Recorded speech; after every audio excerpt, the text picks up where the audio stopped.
President ট্রাম্পের social security থেকে কাটছাঁটের সিদ্ধান্ত প্রবীণ জনগোষ্ঠীকে হতাশ করছে বলে মনে করেন কংগ্রেসম্যান গ্রেস মেং। ডেমোক্রেটিক আইন প্রণেতা বলেন, তাদের সুযোগ সুবিধার জন্য লড়াই অব্যাহত রাখতে হবে।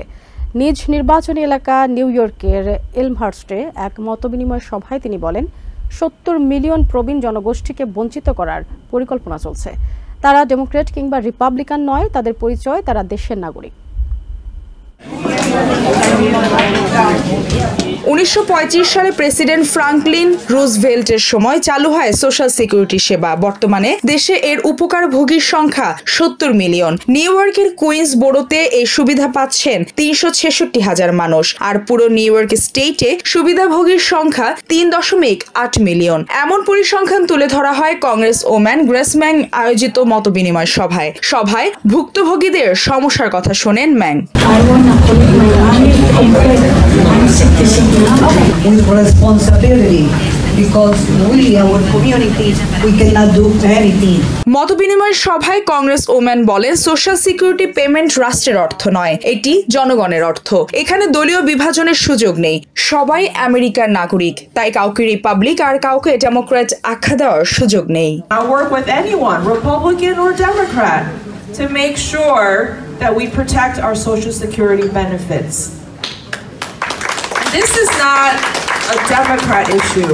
This affects Democrats and Republicans all over the country. President Donald Trump এবং ইলন মাস্কের বিভিন্ন পদক্ষেপের সমালোচনা করেন। এই বিষয়ে তিনি সোশ্যাল সিকিউরিটি অ্যাডমিনিস্ট্রেশন কমিশনারের কাছে প্রতিবাদ পাঠিয়েছেন বলেও জানান। The president, and I don't care who you voted for, right? Some people voted for Trump, some people didn't. But when he was running for election, he said that he would make America affordable again, and that he would bring down prices, the cost of living, and that he would protect Social Security.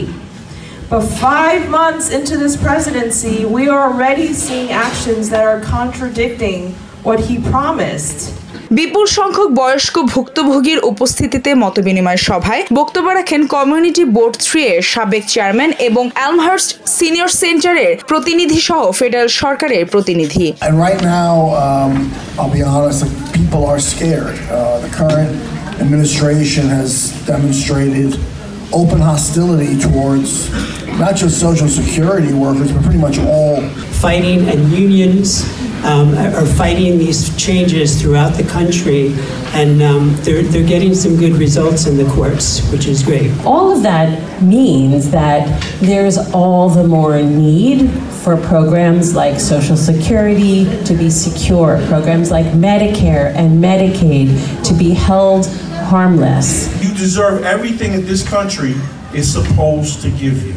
এই সভায় অংশ নেন তামানি Hamilton, যিনি Congress women Meng এর চেষ্টায় $25,000 চিকিৎসা অনুদান পেয়েছেন এবং ক্যান্সার চিকিৎসা করাচ্ছেন। This is a program that is incredibly beneficial and something that we need to fight for. We have to go to the polls and fight for this program because it's incredibly beneficial.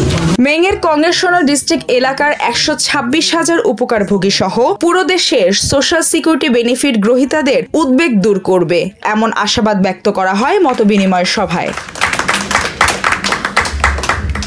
Maliha Chowdhury, TVN24 news desk. New York থেকে সম্প্রচারিত TVN24 television বিশ্বজুড়ে বাঙালির কণ্ঠস্বর।